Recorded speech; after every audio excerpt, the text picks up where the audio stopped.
If you recall, last season I mentioned that I was predicting a 9 out of 10 scored story this season, and I thought it was going to be State of Decay, but as in that review I mentioned that had changed and that had gone down to an 8, and so I no longer predicted a 9 out of 10 score.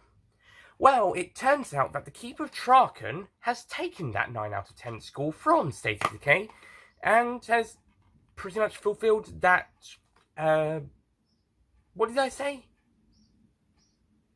Prediction. That's it. Fulfilled my prediction.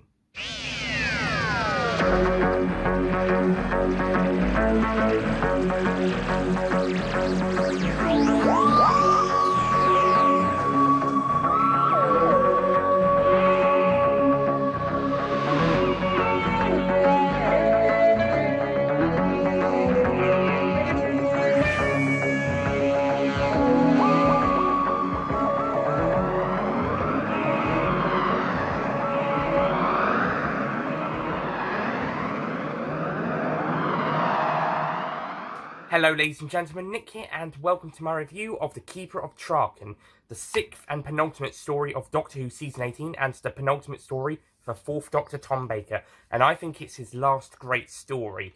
I actually think this is actually a pretty good story. I mean, some people aren't so keen on it. I know my friend Matt isn't a fan of it. But Keeper of Traken, I actually had a lot of fun with this one. Well, I actually enjoyed it quite a bit. I think it has a great build-up to a pretty decent end. I mean, I actually was a bit worried come to end of part 3, start of part 4, that the resolution might be a bit rushed again, might be a bit mishandled. It's sort of a little, but not as much as I thought it would. It's actually handled okay.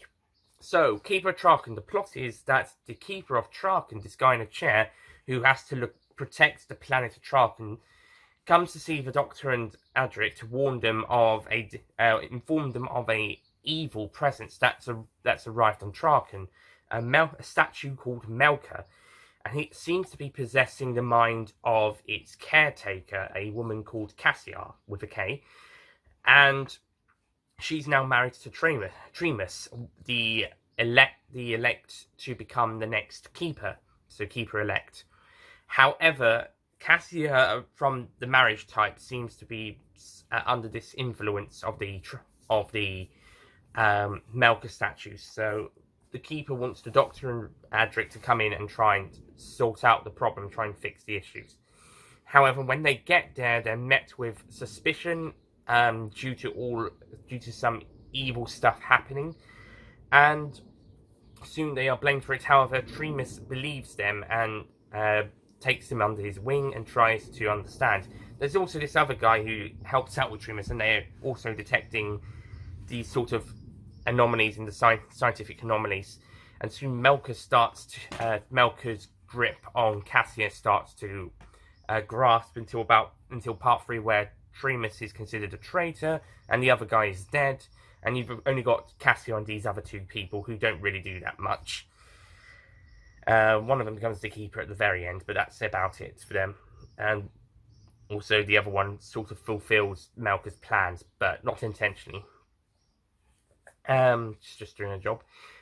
So part 3, the Doctor, Adric and Tremus as fugitives, but Nyssa, Tremus' daughter, comes to is helping out a little bit. She's actually a very good character.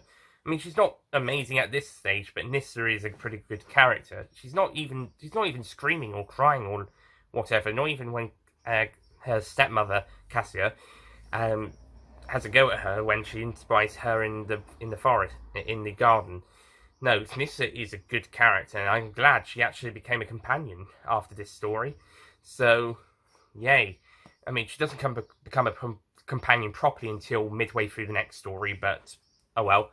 And I've got some annoying birds you might be able to hear. Shut up!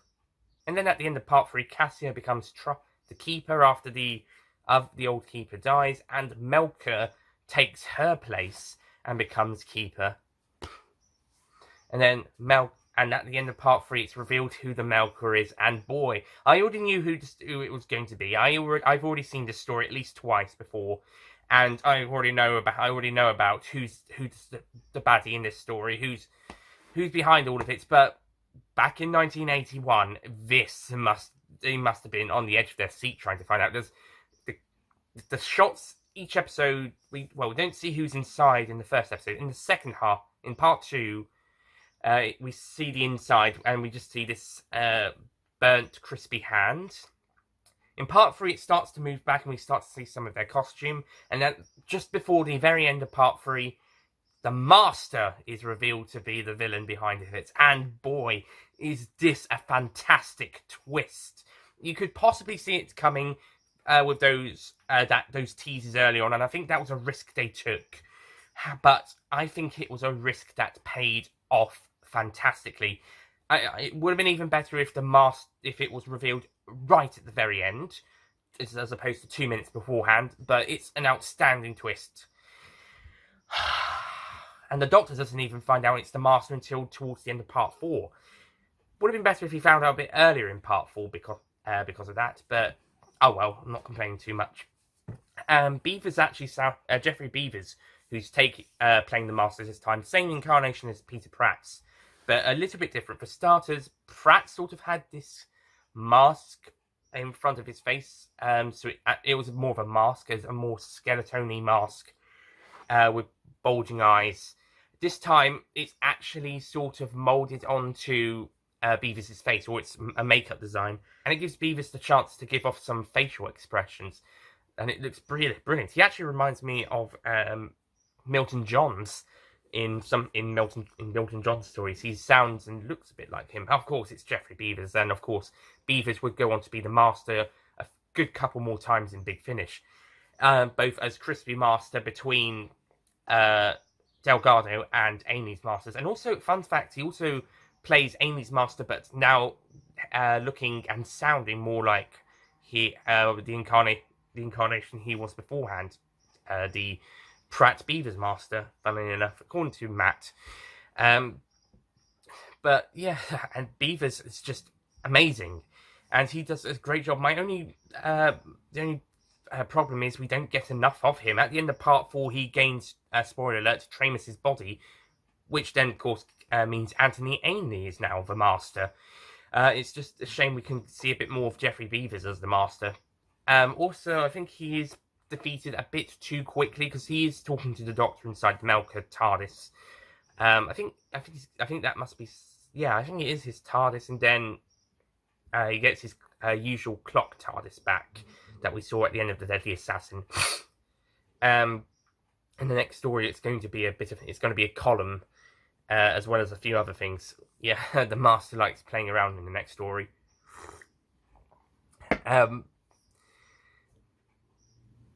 But yeah, that's the only thing about the Master, is that I would have liked to have seen a bit more Jeffrey Beavers as the Master. But outstanding twist here, and the Master finally, with the powers of the Keeper, he's able to get himself a new body, which is of course Tramus. But like I said, I do think he is defeated a little bit too quickly and a bit too easily. But I can let that slide, because it wasn't actually as bad as I was expecting it on the rewatch, because I thought it was going to be a bit more rushed, a bit more mishandled, but it was actually handled pretty well. The rest of the story is also pretty good. I mean, it is a bit of a slow build-up, but the build-up in regards to the reveal of who Melker is brilliant, and it's well handled. The other stuff is also pretty well handled and pretty good, and has some good stuff. Part 3 is a bit of a meander, but it's fair enough. Part 1 also setting up all the stuff on the planet. I wish my notifications were at the other end. Actually, that's a bad idea. Part 1 also does a good job with setting up the planet and the stuff, everything, and doing a good job. That's mostly the first half of episode 1, but I think that it's handled really well, and it's nice to get a bit of world building before we get onto the world, and then we can jump right in. And it's just brilliant. So overall, Keeper of Traken is a really good and really great penultimate story for season 18 and for Tom Baker, and it's also a nice start to the New Beginnings trilogy that's going to oversee Tom Baker regenerating into Peter Capaldi, Peter Davison. It's a nice way to start this trilogy which will introduce two new masters. Well, a new actor playing the same master from Deadly Assassin, then his replacement, and then the next story we'll see the Fourth Doctor regenerate into the Fifth Doctor, and then Cast Revolver will wrap up the trilogy by introducing the Fifth Doctor properly, and also having the Master having 2 cracks at trying to kill the new Doctor. Yeah, he just doesn't give up, does he? Yeah, never mind that his plan in Logopolis failed. No, he's still got 2 plans to kill the Doctor. Cool, I guess. But anyway, Logopolis, wrong story. So, the Keeper of Traken, I'm going to give a 9 out of 10.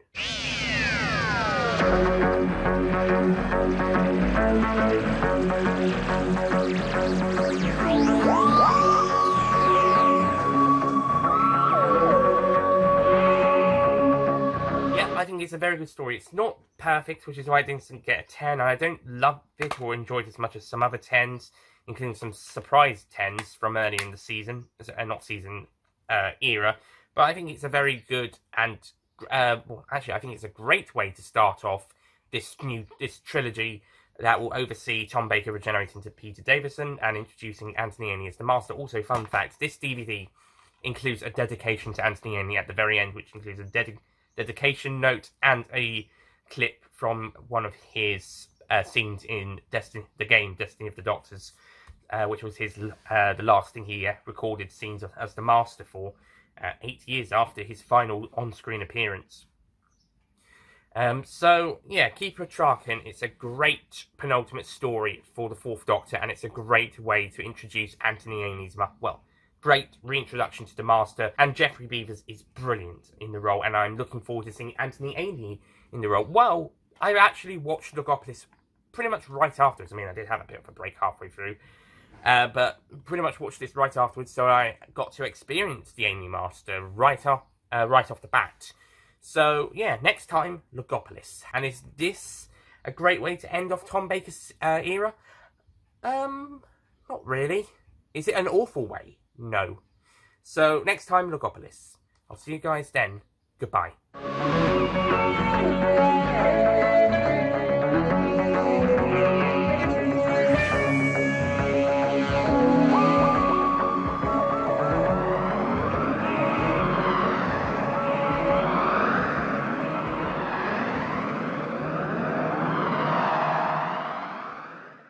Don't forget to click below to subscribe to the official Nicholas Payne Retro YouTube channel.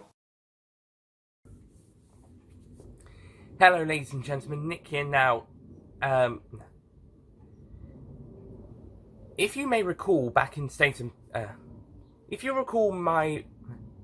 remember back in my review of State fuck. Oh, bloody birds. And I think there's a wasp in the room now, well, hovering around the windows. Get out!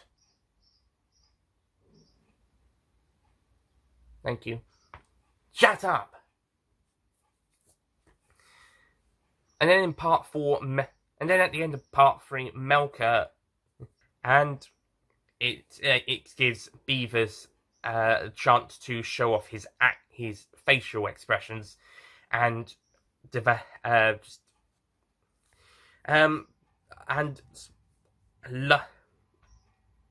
the build-up in returns regain. I wonder how the mask. Actually, scratch that. And then the next story is going to see a new and Peter. Sorry, not Peter. How is this? And